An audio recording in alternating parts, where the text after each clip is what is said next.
Thank you so much, Jenny, and thanks so much to our excellent speakers for that very insightful discussion and for showing us how countries in different contexts are using an INFF approach to advancing their SDGs.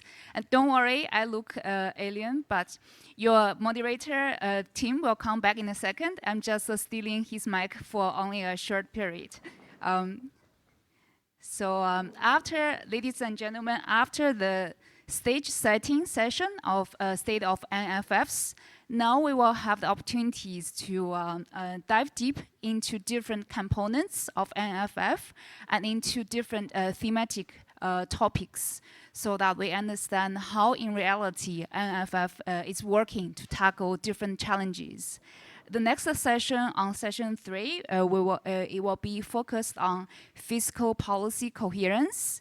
And with that saying, it's my great pleasure to welcome your moderator, my dear colleague, Mr. Norman Ishtik from UNDP, the public finance management expert, to bring us to this session. Norman, the floor is yours. Thank you. Okay, thank you very much, and good afternoon, everyone. My name is Noman Ishtiaq. I'm part of Sustainable Finance Hub at the UNDP. Now, we have limited time before we enter into the lunch, hence perhaps some of the key messages before I invite our distinguished panelists. I think the first is the point that has already been made about shrinking fiscal space. It's a challenge, but also maybe an opportunity to now focus on effective use of government's public finances. And when I say public finances, I mean revenues, I mean expenditures, I mean borrowings, and I also mean debt. As part of the INFF, Integrated National Financing Framework, reforms, we see that the countries have highlighted predominantly, perhaps more than 60%, of all the reforms that relate to the fiscal side, which include fiscal policy reforms, which include systems reforms, budget processes, tax administration, and also related to transparency and accountability.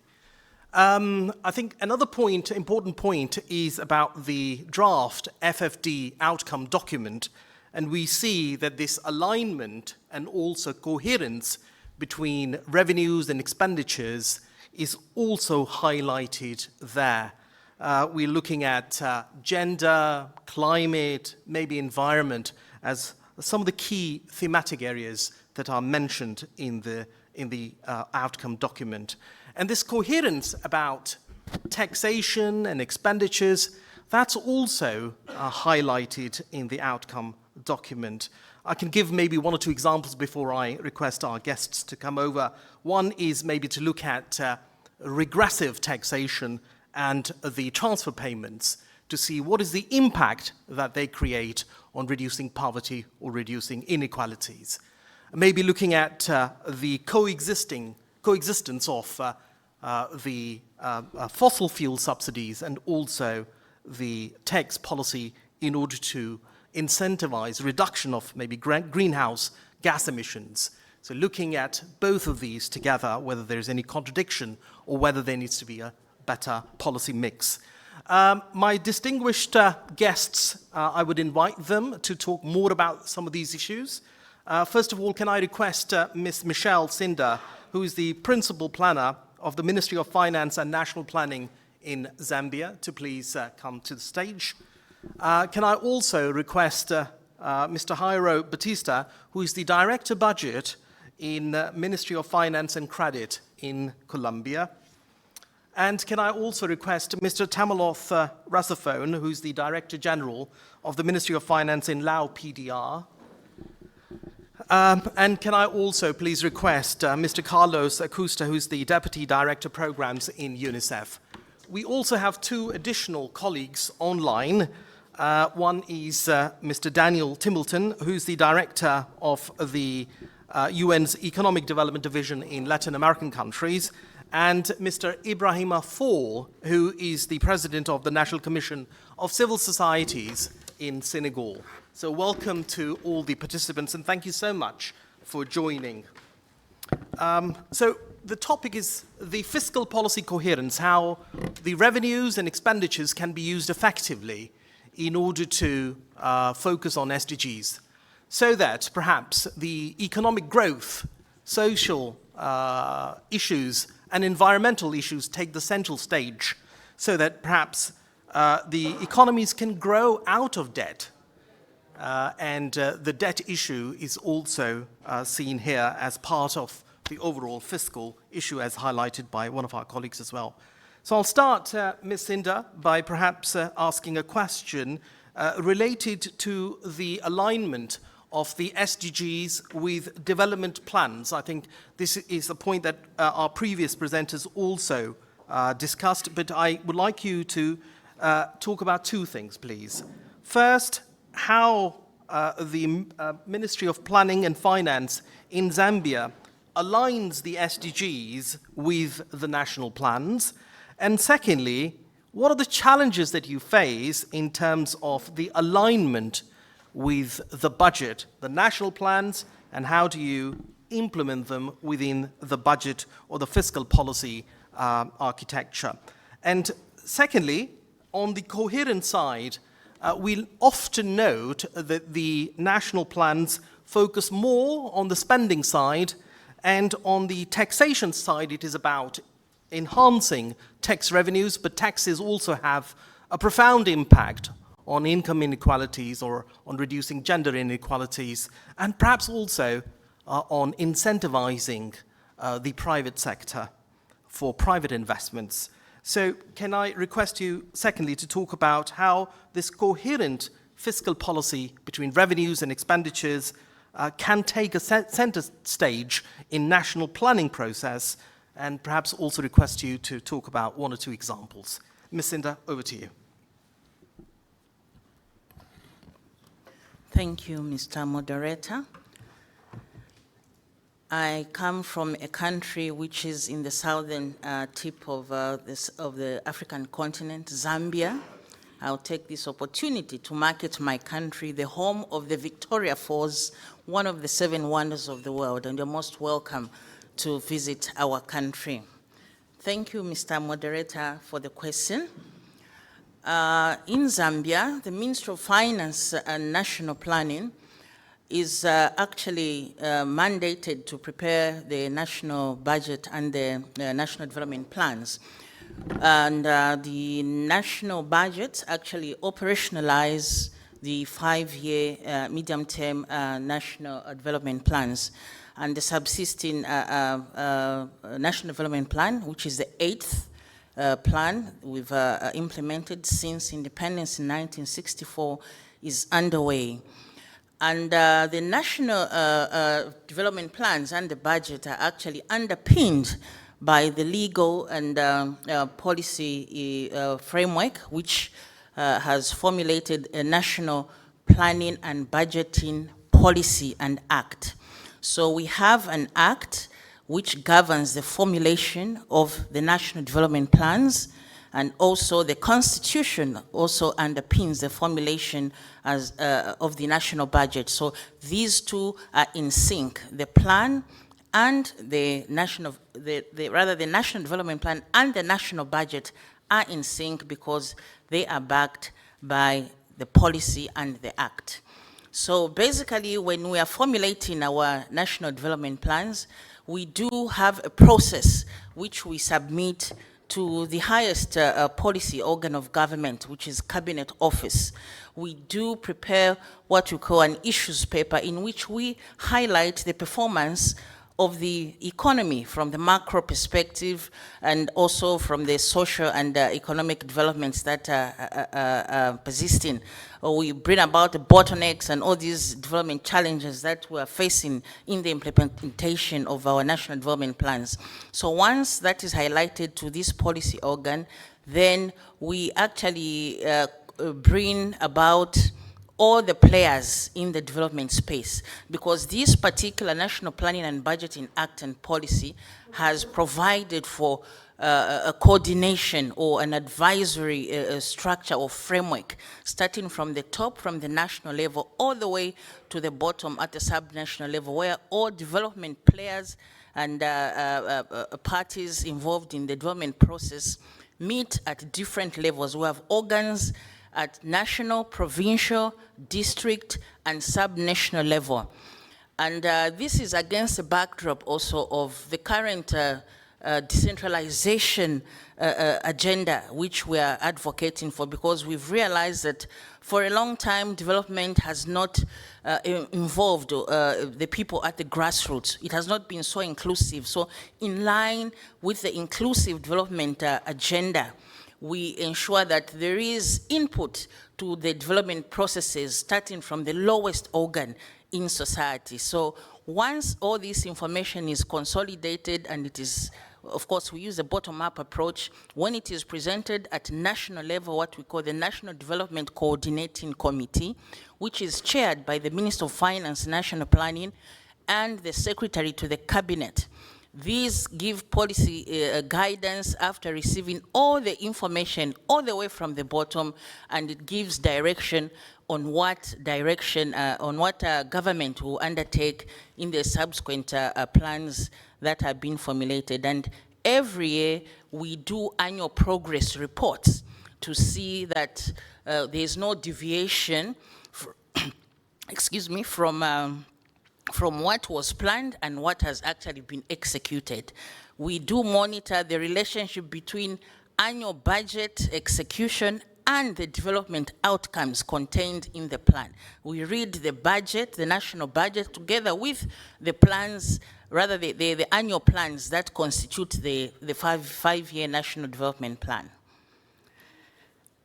Mr. Moderator, in terms of an alignment, this particular piece of legislation, which was formulated in 2020, came about as a result of persistent deviations from the budget. There was no budget credibility vis-a-vis National Development Plan programs implementation.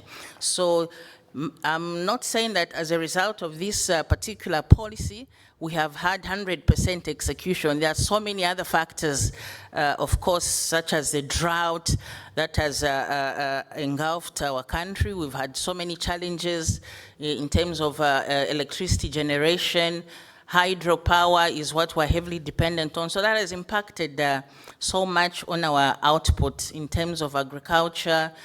We have had drought, these waterborne diseases also, so even the poverty levels have actually escalated. So now there's been a shift now to focus on social protection spending and social sector spending that has actually been increased to help mitigate on the effects of the drought and other issues pertaining to debt treatment. You know what we're going through. We are actually completing, almost 90% complete in terms of undertaking the debt treatment process or debt restructuring process that Zambia is undergoing.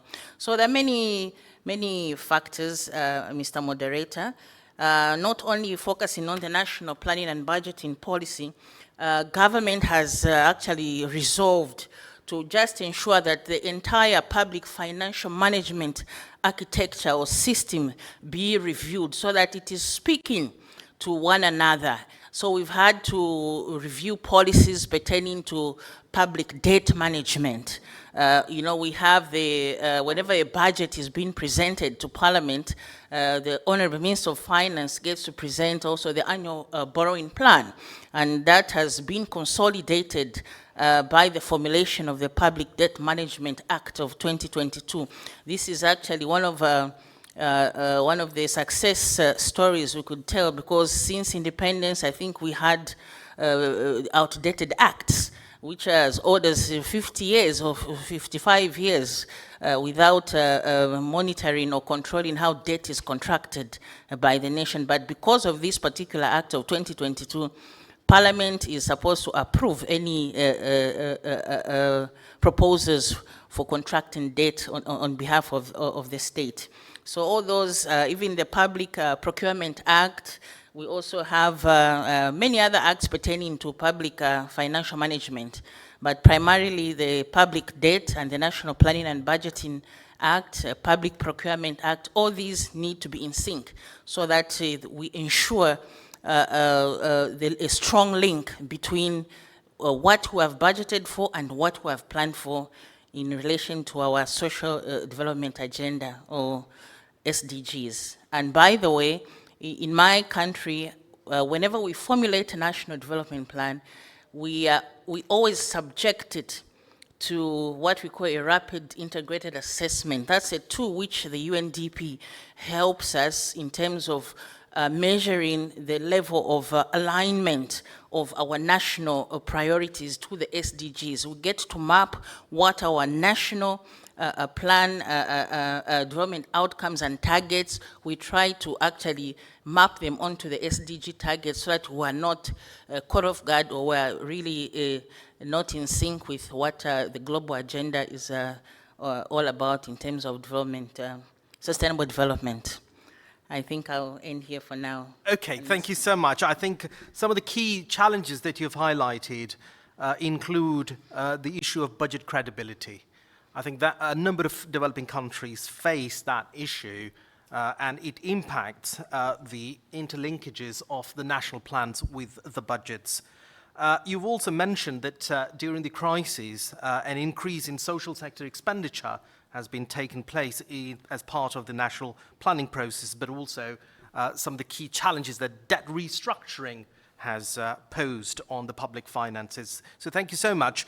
One of the key issues within taxation is related to tax expenditures. The impact of tax exemptions, preferential treatments, and other types of tax holidays that are provided in certain cases with a view to increase private investment, but they may also pose some of the challenges because the revenue is foregone.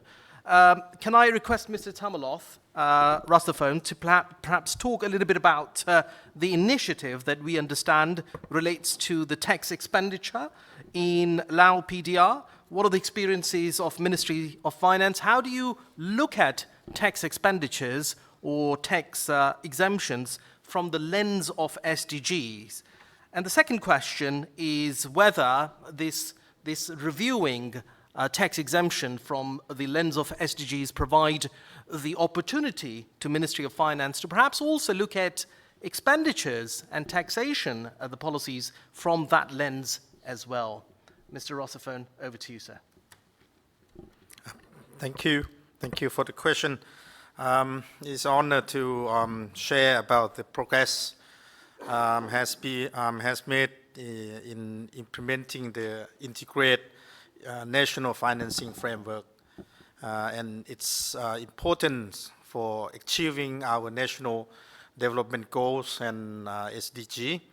Lao PDR started its INFF process in 2020, showing our commitment to better financing for sustainable development.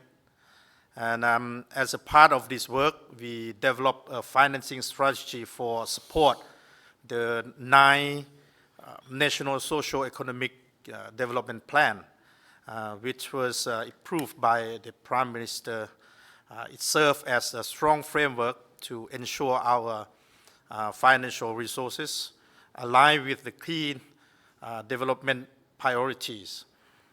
The 9 National Socio-Economic Development Plan financing strategy chapter on domestic public finance promote domestic revenue mobilization through policy priorities. Under these policy priorities recognize the needs of abolishing and renegotiating corporate income tax and other fiscal exemption. Generous tax incentives undermine fiscal revenue and foreign exchange. According to the World Bank, corporate income tax gap, for example, the difference between potential and actual corporate income tax revenue is estimated at nearly 90%, implying large foregone revenue. So Lao PDR has not published a tax expenditures report to date.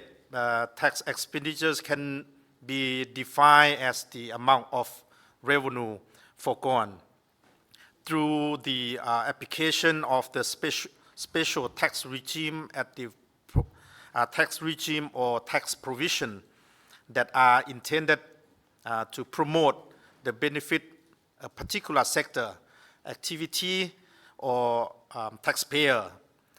Estimating the reporting on tax expenditures is the first step to informing the government on their effectiveness and hence to understand the scale of the revenues foregone and support necessary tax policy and investment policy reform. Currently, the Ministry of Finance does not have access to accurate data on tax provision of concession agreement. This is limit MOF capability to enforce tax collection and to accurately undertake tax revenue projection. In 2024, groundwork has been carried out to look at the tax expenditure ecosystem in Lao PDR. This included the benchmarking exercise to determine tax expenditure definition based on the Lao PDR tax system. The pilot database of 200 concession agreements to estimate tax expenditures. Drafting of the benchmark tax system at the repository of tax expenditure in Laos was carried out. In tax legislation was utilized in construction of the benchmark tax system and repository of tax expenditures. The law were easily accessible and efficient of this purpose.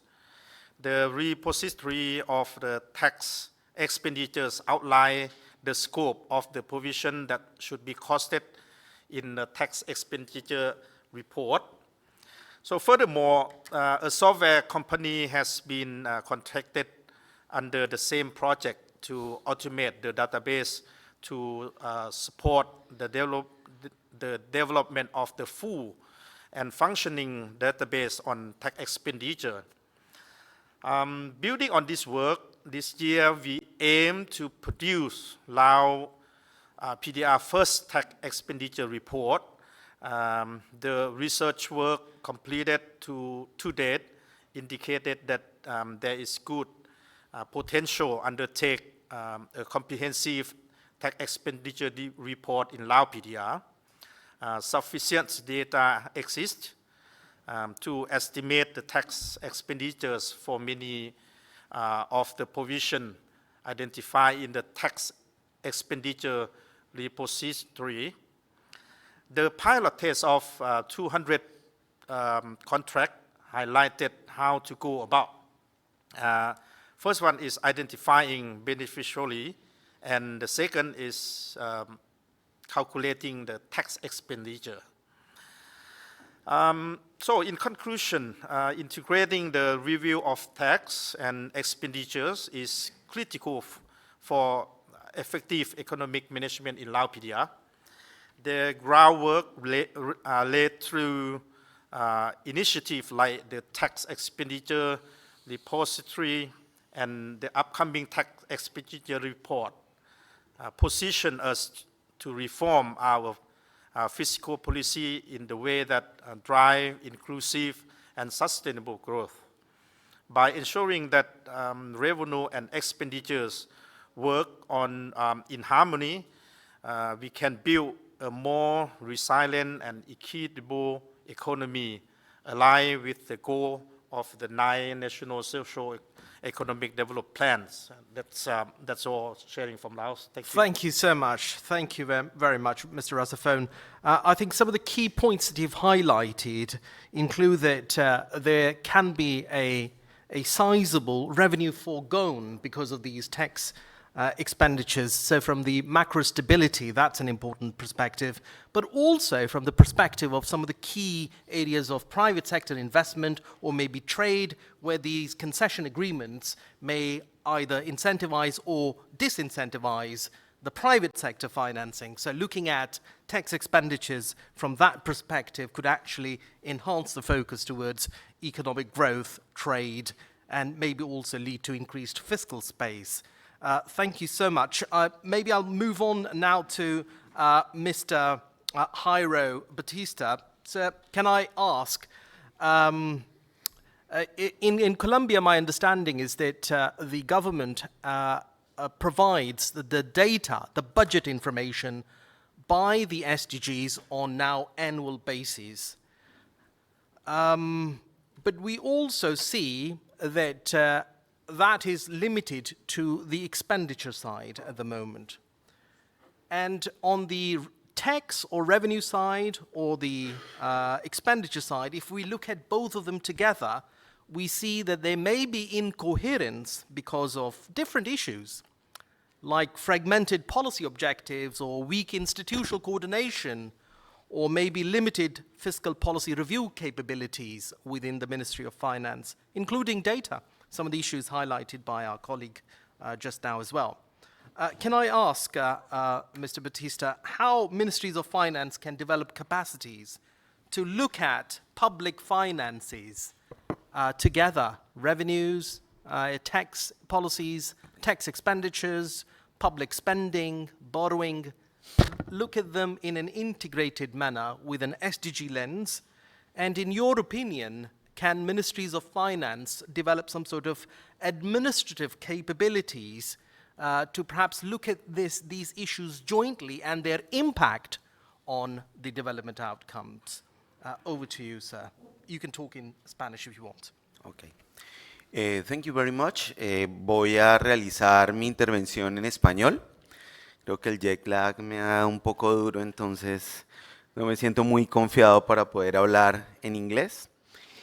Yo quisiera, digamos, ir un poco más allá de la discusión sobre la inconsistencia o la baja coherencia de las instituciones fiscales.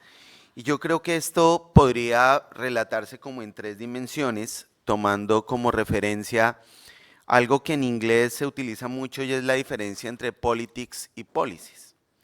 Hacemos mucho énfasis en politics, en cómo hacer las cosas, y posiblemente estamos dejando de hacer mucho en la política como un espacio de controversia y de decisión alrededor de privilegiar los objetivos de desarrollo sostenible como un criterio que oriente los determinantes de la política fiscal. Yo creo que, por lo menos es el caso de mi país, es muy difícil encontrar que los debates fiscales estén atravesados por las prioridades de los objetivos de desarrollo sostenible. Hay otras, hay muchas más. Y posiblemente algunas sean coincidentes, que es un poco la pregunta que tú planteas.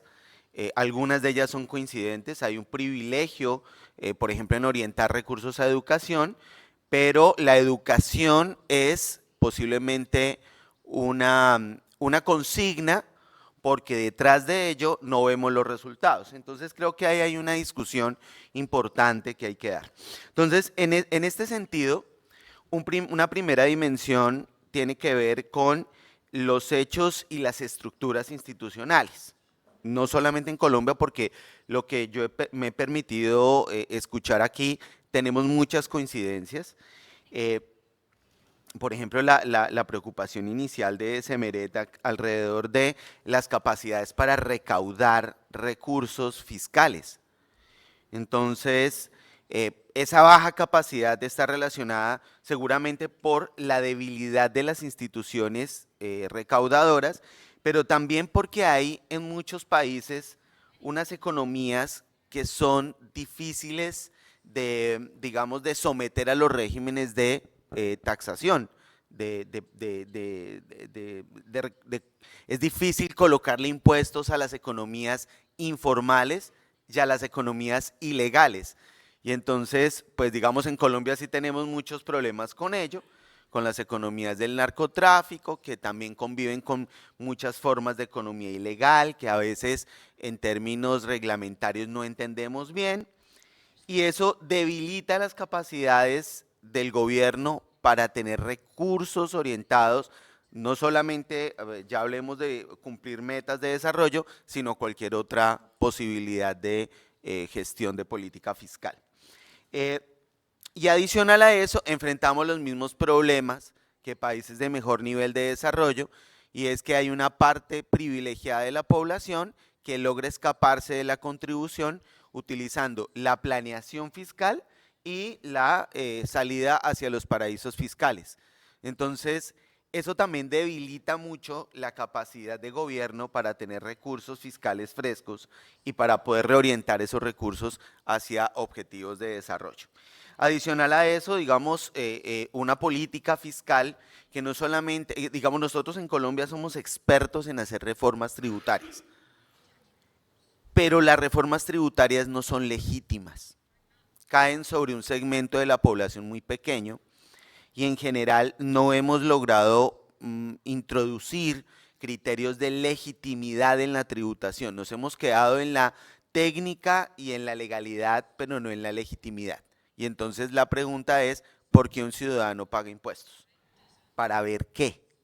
En eso creo que no hemos sido lo suficientemente hábiles y creo que aquí compartimos problemas comunes con otros países del mundo. Y adicional a eso tenemos reglas constitucionales inflexibles. La primera de ellas es que en la base del presupuesto lo primero es pagar la deuda o pagar el servicio de la deuda. Y entonces la presupuestación ya introduce una inflexibilidad. Tenemos otras inflexibilidades de carácter constitucional, como las transferencias a los territorios que hacen parte de los mecanismos de descentralización. Tenemos un gasto militar gigante.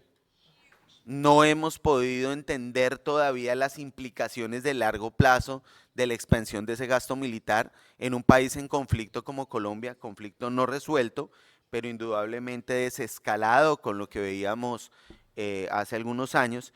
Nosotros hablamos de posconflicto, pero no hemos entendido muy bien la dinámica de ese posconflicto y eso nos genera una inercia de gasto que es muy importante, lo cual limita que podamos destinar gasto a otros rubros. Esas inflexibilidades que están allí en el presupuesto se vuelven muy complejas de administrar. Adicional a eso, creo que sobre las discusiones de política existen malas ideas e ideas confusas cuando se toman decisiones de alto nivel. Cuando hablamos de objetivos de desarrollo sostenible, ¿eso qué significa para la toma de decisiones cotidianas sobre la asignación de recursos a diversos sectores? Implica al menos pensar cuáles son los índices o los indicadores de salida de cada recurso, de cada dólar que invertimos en cosas como educación, como salud, como acueductos, y adicional que veamos los resultados. Nosotros somos muy buenos para hacer seguimientos financieros, pero no para hacer seguimientos sobre resultados. Ahí tenemos todavía un camino muy largo que recorrer. Y adicional a eso, algo que también posiblemente hayamos subvalorado, y es la importancia de los ciclos de gobierno y la prioridad que estos ciclos de gobierno le dan a esos objetivos. Pues en un mundo donde hoy, digamos, empieza a tener mucho más consistencia en los grandes aparatos de política, ideas como que la Tierra es plana, o que el cambio climático no existe, o que la pobreza es un invento de alguien y teorías conspirativas, que en realidad no son, digamos, temas para tomar con desprevención, porque se vuelven elementos que le hacen a la gente tomar decisiones efectivas de votación, de proyectos en democracias incluso sólidas, y por tanto esta discusión sobre objetivos de desarrollo se ve debilitada porque se niega en sí mismo su importancia. Al ciudadano de a pie posiblemente le interesa más el problema de la seguridad en su barrio que el problema del calentamiento global. Y entonces estamos haciendo un trade-off entre el presente y el futuro. Se prometen muchas cosas con el ánimo de ser eficientes en dar esa respuesta a las necesidades cotidianas de los ciudadanos y ciudadanas, pero no se planean discusiones de futuro y de sostenibilidad en el marco de las decisiones políticas. Y ya para terminar, creo que en un tercer nivel están las capacidades técnicas y las habilidades técnicas, es decir, esa discusión de cómo hacer las cosas. Y yo creo que, por lo menos en el caso nuestro, tenemos un montón de herramientas subdesarrolladas y subutilizadas. La relación entre los objetivos de desarrollo sostenible y el presupuesto en Colombia aún está en proceso experimental. No está sirviendo para conducir un debate público, no solo sobre asignación, sino sobre resultados. Si yo pongo X cantidad de dólares en un objetivo, ¿cuál es el resultado que estoy logrando obtener como país? ¿Qué tanto me acerco a esos objetivos? Entonces, ahí todavía creemos que aunque tenemos la herramienta con el acompañamiento de Naciones Unidas, logramos una construcción muy interesante, esta todavía no se lleva a los niveles de decisión y menos aún a la rendición de cuentas a la ciudadanía. O sea, nos falta todavía un camino enorme que si bien se ha empezado, requiere un esfuerzo y una voluntad política de los gobiernos y particularmente del gobierno para poderla llevar a cabo. Y finalmente, en algunos de los temas que están relacionados, por ejemplo, con el acceso a mercados financieros, nosotros hemos encontrado dificultades en cosas tan sencillas como a la baja capacidad de las entidades y las comunidades, porque las comunidades participan, por ejemplo, en cosas como la emisión de bonos verdes, en la emisión de bonos sociales, y se identifica muy bajo nivel de capacidad técnica en la estructuración y formulación de proyectos. Es decir, los mercados existen, las oportunidades existen, pero la técnica para estructurar y formular proyectos sigue siendo muy precaria. En esto también tenemos la necesidad de hacer fortalecimientos, esfuerzos, no solamente de los equipos técnicos de las entidades, sino también de las comunidades que deseen acceder a estos mercados para poder, digamos, hacer procesos de transición energética o de transición productiva. Esa es, digamos, de alguna manera un poco la impresión que me genera pues esta intervención y les agradezco muchísimo pues por su amable atención. Thank you so much, Mr. Batista. Very candid and very clear, I think. The lack of coherence is evident, I think. The message is clear that the tax and expenditures need to be looked at together, but currently there are issues related to institutional divide, the functional silos, and also capacities.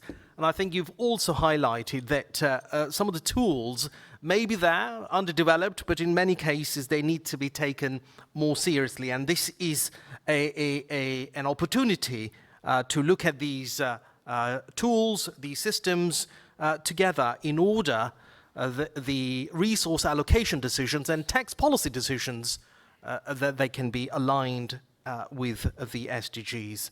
So thank you so much once again. I'll move on to Mr. Carlos Costa from the UNICEF to talk a little bit further about how public finances impact, for example, child rights. And we understand that both revenues and expenditures have impact on child rights.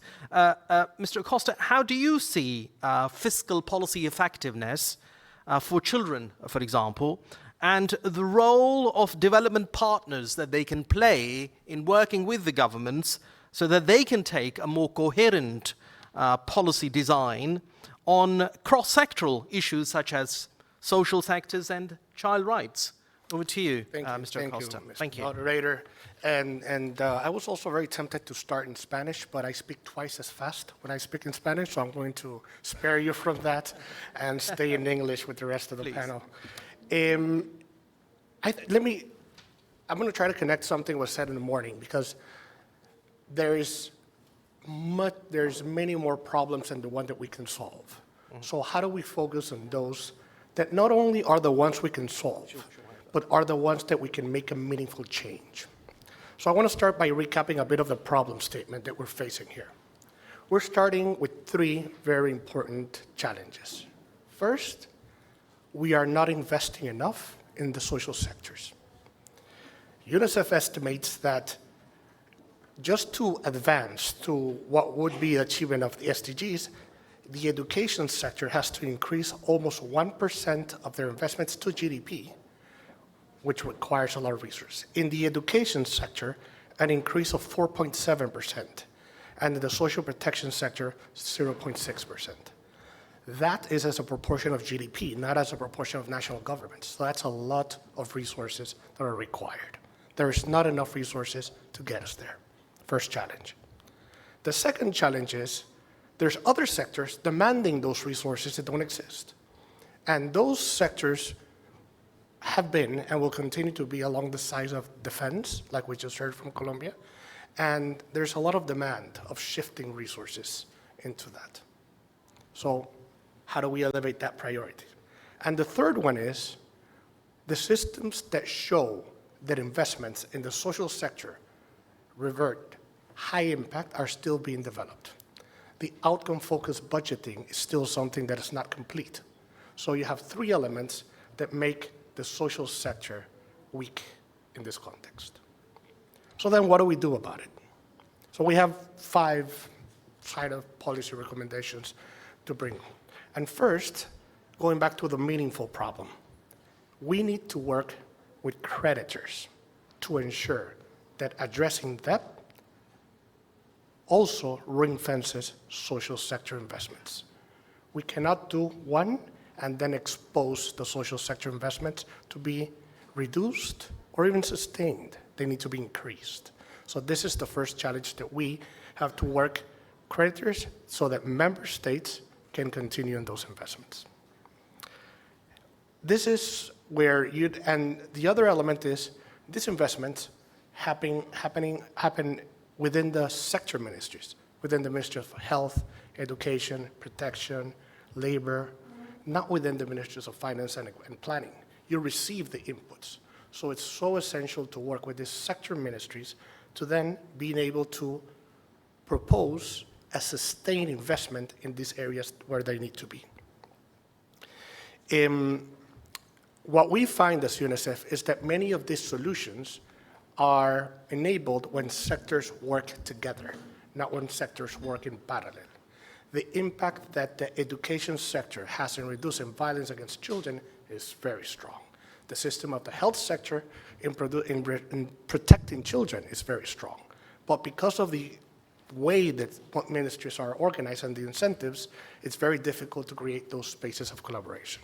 So as we look for meaningful problems and to address, those meaningful problems may be between the sectors, and we need to find frames that allow us to do that.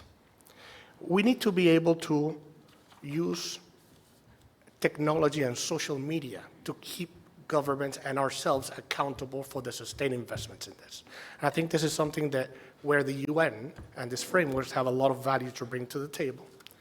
And finally, I would say as we go forward in increasing our investments in climate, which is the other element that's pulling a lot of attention, we also have to make sure that these investments are not at the cost of ensuring that the social sectors and the outcome social sectors are maintained and elevated in the policy dialogue. So making that connection is important. So just to land on some accelerators, where do we invest now that we can make things happen? So asking the ministers of planning, ministers of budget, of finance, to, as you have your dialogues, make sure that frontline workers, these are doctors, social workers, teachers, that these critical elements of the outcome results chain have the equipment and the resources that they need. With empowered frontline workers, we are going to get more social outcomes. Adolescent girls, in the top of everyone's agenda. every dollar invested in an adolescent girl will yield a lot more benefits than just the social sector. And finally, how do we do more with what we have? And how do we invest in technology and innovation so that the dollars that we have can generate twice or more a return on their investments? So these are the three accelerators that we're promoting, and glad to see many of our member states also here, and glad to continue working with UNICEF in this forum and other forums that take us there. Thank you so much.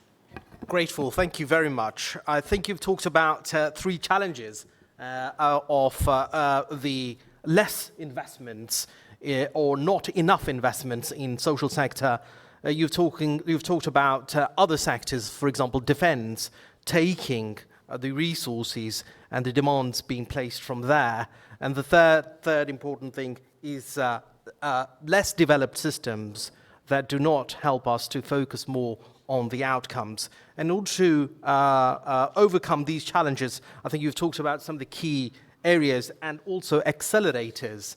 The trade-offs that you have mentioned between these different sectors, how does the government come up with these priorities, and what are the elements through which alternative policies are maybe looked at? That's another important factor, but thank you so much. I'll move on to Daniel Titelman from the UN ACLEC, who has limited time. Daniel, I hope you can hear me online. The question that I wish to ask you is to take the discussion forward on coherent fiscal policies. As our colleague just talked about fiscal policy trade-offs, how do we enhance the debate on effectiveness of these fiscal policies, looking at both the tax and expenditure? And also, when we look at the public resources, we ask ourselves the question of, well, what is the role of the government versus maybe the private sector?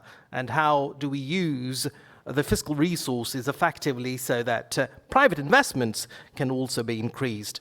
The question, Daniel, is what challenges do you see that the governments are likely to face when they want to take this more coherent view by looking at the SDGs with the lens of the public finances?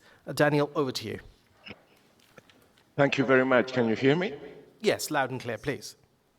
Thank you very much, and thank you very much for the invitation. It's a real pleasure to participate in this very interesting debate. And I would like to bring on the table two issues, listen to the previous panelists and speakers that I think are key to help follow up with the discussion. When we're discussing public fiscal coherence, of fiscal policy coherence, I think there are two issues that we have to take into account. First is coherence among objectives, and second is coherence among instruments. Among objectives, we have to always remember that the fiscal policy has three objectives. One is to stabilize the economic cycle. The second one is to boost and support economic growth and social inclusion and sustainable development.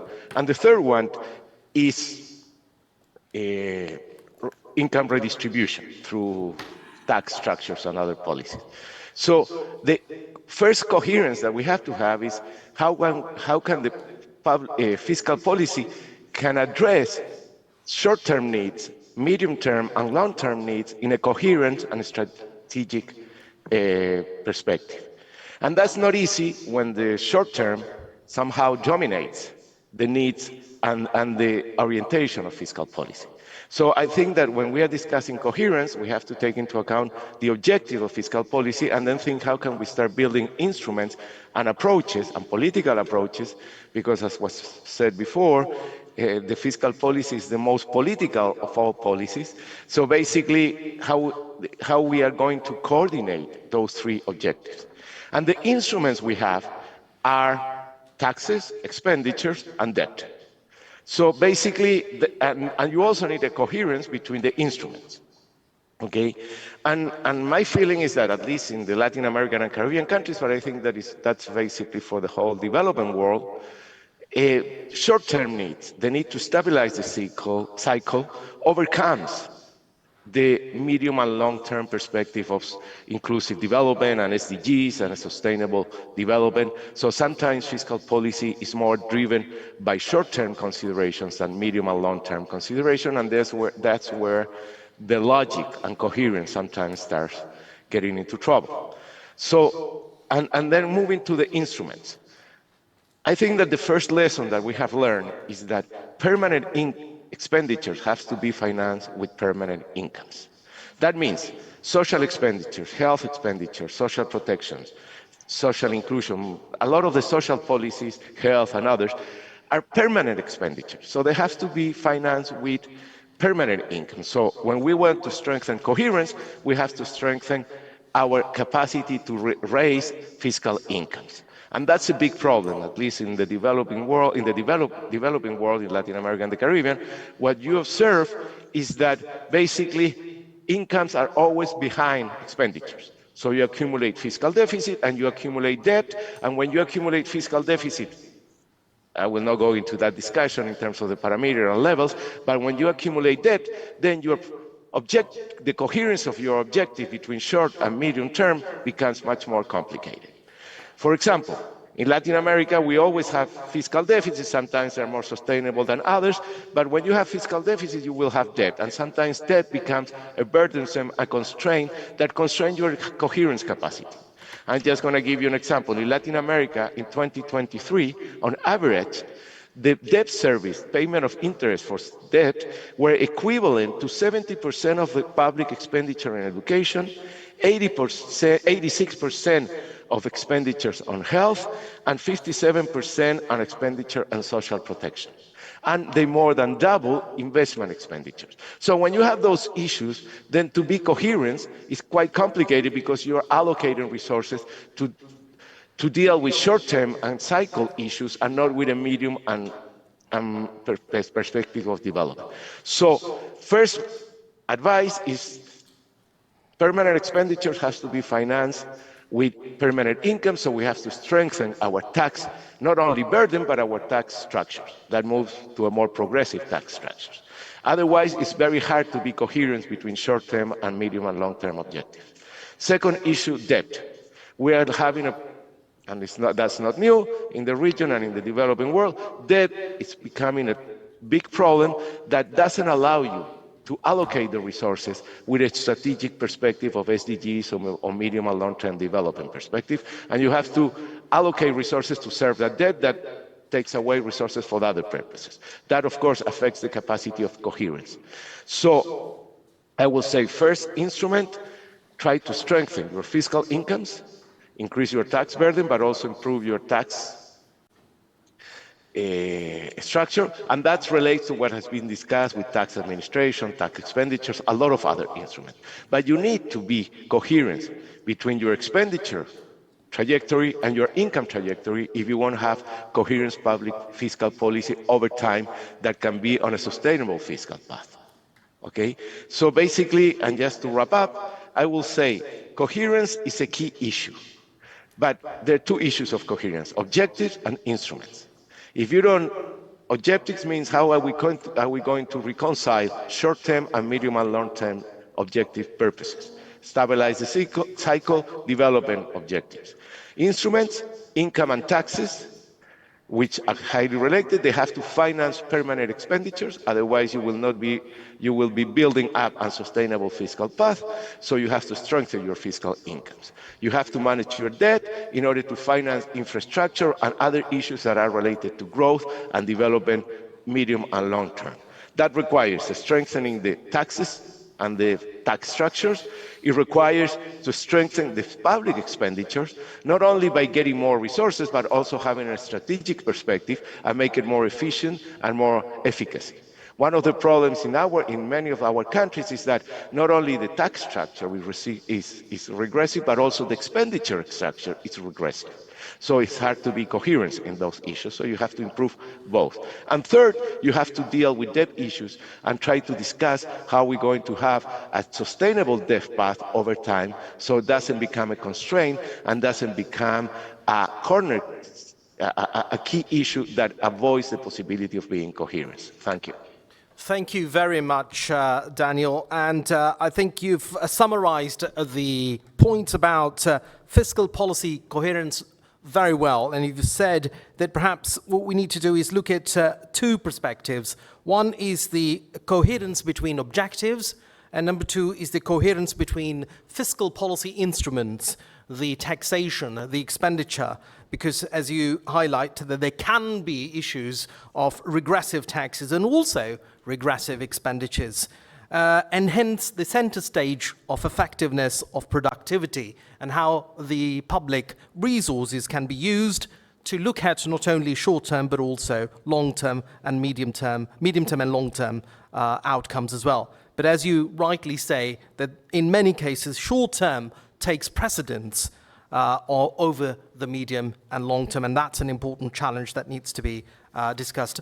Our final panelist is Mr. Ibrahim Afur.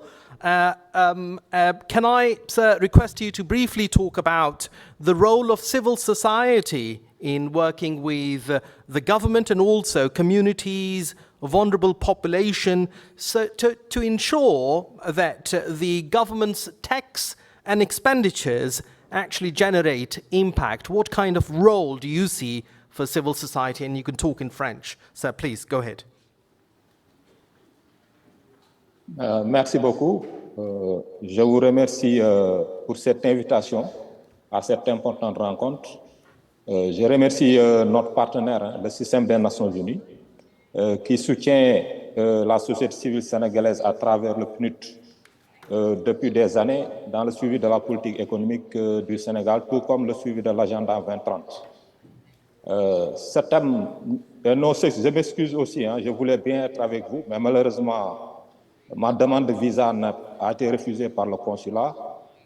Mais je vous remercie aussi les organisateurs, le gouvernement espagnol, qui est le pays hôte de cette rencontre, pour la qualité de cette organisation. Par rapport à ce thème qui est très important sur la fiscalité au Sénégal, surtout dans le cadre de notre architecture financière, qui est un peu très compliquée, très difficile, marquée par un déficit budgétaire qui est un peu énorme par rapport aux normes communautaires de l'UEMOA, et aussi une dette un peu élevée. Et quand on voit le budget, par exemple, les prévisions budgétaires du Sénégal pour l'année 2025, qui est de 6 614 milliards, les ressources fiscales attendues au cours de l'année, c'est 4 359 milliards sur le budget de plus de 6 600 milliards. Et par rapport à ça aussi, si on compare avec le déficit budgétaire qui est énorme, plus de 7%, environ 1 000 milliards de francs CFA de déficit budgétaire, et un service de la dette aussi très élevé, je pense qu'il y a de quoi réfléchir pour qu'il y ait une politique fiscale cohérente qui permet d'engager le maximum de ressources, travailler sur l'élargissement de cette assiette fiscale au Sénégal pour résorber ce déficit budgétaire et avoir le maximum de dépenses qui seront orientées vers des investissements en lien avec les ODD. C'est ça le plaidoyer que la société civile porte actuellement devant le gouvernement sénégalais, à qui on accompagne depuis plus de 2 décennies dans ces processus. Et je pense que si on prend l'exemple, par exemple, de notre architecture économique, qui est à 80% informelle, plus de 85% de cette économie sénégalaise est informelle, dans l'informel. Du coup, il y a de quoi travailler davantage sur ce secteur pour aller à la formalisation qui permettra d'assurer un élargissement de cette assiette qui pourra permettre au pays de mobiliser assez de ressources fiscales qui seront orientées sur des dépenses, surtout sociaux, parce que n'oubliez pas aussi que les besoins sociaux sont très pressants actuellement dans le domaine de la santé, de l'éducation, dans le domaine de l'enfance et surtout sur l'emploi des jeunes. Et la société civile sénégalaise, dans le cadre de son plaidoyer aussi, va accompagner le gouvernement. On a fait ce plaidoyer auprès du gouvernement lors de des différents revues annuelles conjointes passées pour aller vers une réforme fiscale inclusive qui va impliquer l'ensemble des catégories d'acteurs, société civile, secteur privé, élus locaux et gouvernement, pour définir une nouvelle politique fiscale cohérente et inclusive qui permettra d'avoir, par rapport à notre modèle de société, notre modèle culturel, comment aller vers la sensibilisation, la mobilisation des citoyens pour renforcer non seulement le civisme fiscal et renforcer ce qu'on appelle le consentement à l'impôt, qui est d'ailleurs au Sénégal un terme très apprécié parce que le paiement d'impôts répond depuis avant les indépendances même, depuis l'époque coloniale, où les populations avaient cette culture de l'impôt. Mais actuellement, ce qu'on a noté, c'est qu'il y a un manque de confiance des citoyens, qui est un facteur aussi de blocage et qui réduit vraiment l'engagement des citoyens à payer l'impôt. Parce que souvent, dans la perception, ils voient que les investissements ne sont pas trop orientés vers des besoins sociaux tels que la santé, l'éducation, mais cela se comprend, comme je l'ai dit au départ, parce qu'on a un déficit budgétaire énorme. Donc le Sénégal, la priorité, c'est d'abord de résorber ce déficit budgétaire et d'aller vers des investissements structurants sur les secteurs en lien avec le développement durable. Mais pour arriver à cela aussi, ce qu'on attend du gouvernement et les questions sur lesquelles on travaille actuellement, surtout dans le cadre de la mise en œuvre de l'INFF, où on joue un rôle central avec le gouvernement du Sénégal à travers le ministère de l'économie, du plan et de la coopération et le PNUD, qui nous permet de participer, de donner des orientations au gouvernement. Mais cette fois-ci, ce qui est attendu vraiment dans l'urgence, c'est d'aller vers cette réforme fiscale dans laquelle la société civile va accompagner le gouvernement du Sénégal, non seulement sur l'identification des besoins clés du secteur informel à travers des études, mais aussi dans la sensibilisation, la formation de ces acteurs de l'informel pour l'optimisation de leur activité et le renforcement du civisme fiscal qui va permettre d'augmenter très grandement l'assiette fiscale d'après les dernières prévisions qu'on a du ministère de l'économie. Mais pour ce faire aussi, on a besoin de renforcement de capacité des acteurs de la société civile dans le cadre surtout du suivi budgétaire. Par rapport à l'accès à l'information budgétaire, le suivi budgétaire, pour mieux accompagner le gouvernement dans l'orientation des dépenses publiques dans des secteurs tels que l'éducation, la santé, la protection sociale et l'emploi des jeunes. Le plaidoyer de la société civile dans le cadre de ces politiques publiques a vraiment porté des fruits qu'on peut expliquer avec des exemples concrets qu'on a, surtout par rapport au secteur de l'emploi des jeunes et de la protection sociale. À la suite de notre plaidoyer, dans le cadre de la politique économique et sociale, l'État est parvenu à orienter le maximum de budget public dans le secteur de la formation professionnelle, surtout, qui était le pan la pauvre des politiques publiques. Et ce qui a argumenté ce plaidoyer, c'est le fait qu'on a une population très jeune, constituée de 75%, mais que seulement 1% de la population sénégalaise, 1 sur 10 des personnes en âge de travail de 15 à 65 ans disposent d'une formation technique et professionnelle.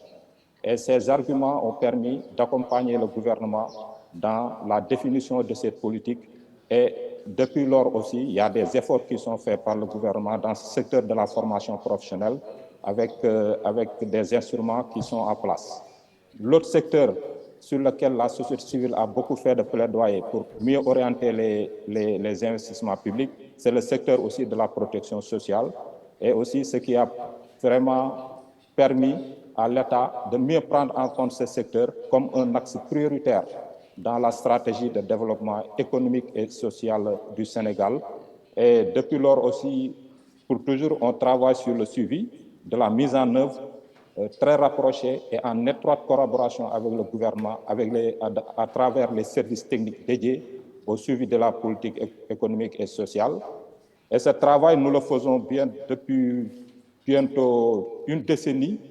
Nous gestion, d'orienter ces interventions de la société civile pour être plus efficaces avec l'appui du système des Nations Unies, comme je l'ai dit toujours, à travers le PULT, qui nous permet non seulement de présenter des rapports au gouvernement, des rapports alternatifs sur les ODD, tout comme lors des revues annuelles conjointes de la politique économique et sociale, où nous comptons toujours sur l'appui du système des Nations Unies pour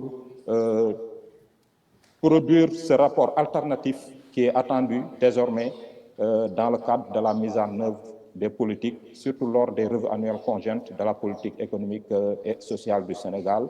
La société civile, tout récemment, s'est convenue avec le gouvernement de présenter ce rapport alternatif qui permettra non seulement de donner au gouvernement des perceptions citoyennes sur les politiques publiques, mais aussi d'aider à mieux mobiliser des ressources à travers la société civile pour accompagner au niveau sectoriel aussi des projets et programmes tels que surtout pour relever les défis sociaux actuellement qui sont très pressants au Sénégal.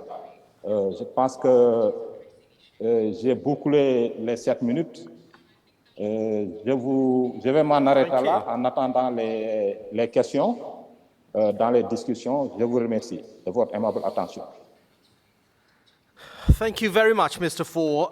Some very important points that you've highlighted. You've said that fiscal policy also impacts the trust of citizens. And in Senegal, the young population deserves a considerable amount of focus. And the issue of future employment generation, the social sector expenditures, and how to have a consistent and more inclusive tax policy.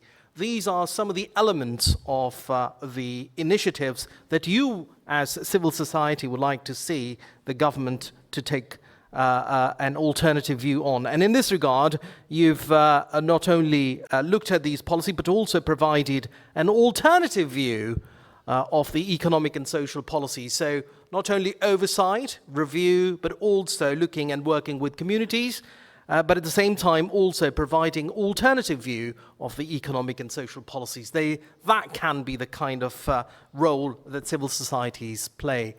I think we're running out of time. The lunch is about to be served, but I think the key message here has been that fiscal policy coherence is important, but there are many challenges. Challenges related to policy, politics, institutions, etc. But if we look at the coherence as an issue, it can provide important drivers towards looking at effectiveness or efficiency or equitable use of resources. It is through these lenses of the public sector fiscal policy that we can actually look at impact or the impact of these policies on the people, lives of the people, planet and the economy more clearly. So I'd like to thank all the distinguished participants. Thank you very much, and a round of applause for them. And we'll take the break. And back to you, Tim. Thank you so much. Wonderful. Thank you, Noman, and thank you, panelists. As Noman said, we'll break for lunch now. I think we've had a very good start to the partner meeting. We've heard about the financing landscape. We've heard about the state of INFFs, and we've heard about the beating heart of the INFF, the fiscal policy and fiscal policy coherence. A lot to reflect on over lunch. For lunch, you'll go back through these doors, through the coffee room, and turn to your left, and there will be lunch served. We'll come back in 1 hour at 2:30, so please enjoy, and we'll be back at 2:30 to talk private finance, SDG bonds, and development cooperation. Thank you. Thank you.